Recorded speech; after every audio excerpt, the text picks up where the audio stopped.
निरोगी राहण्यासाठी वेगवेगळी भाज्या, फळे यांचा आहारात समावेश करण्याचा सल्ला डॉक्टर देतात.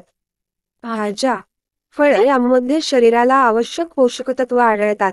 ऋतूनुसार उपलब्ध होणाऱ्या पदार्थांचा आपण जेवणात समावेश करतो. पण कोणत्याही हवामानात काही भाज्या, फळं कापली की त्यांचा रंग गडद होत जातो. त्यांचा रंग तपकिरी काळसर होत असल्याचे तुम्हाला जाणवले असेल. बटाटे, सफरचंद, वांगी यांना कापल्यानंतर त्यांचा रंग तपकिरी किंवा काळसर होऊ लागतो. पण यामागचे कारण अनेकांना माहीत नसते. यामागे काय वैज्ञानिक कारण आहे जाणून घ्या.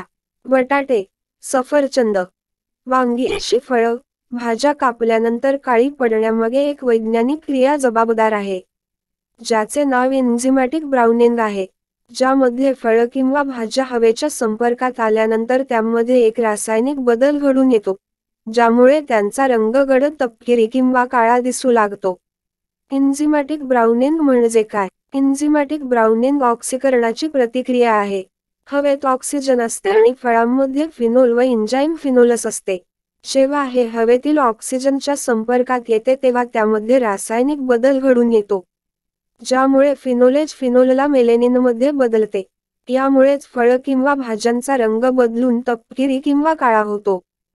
अशाच नवीन माहितीसाठी चॅनलला सबस्क्राईब करा.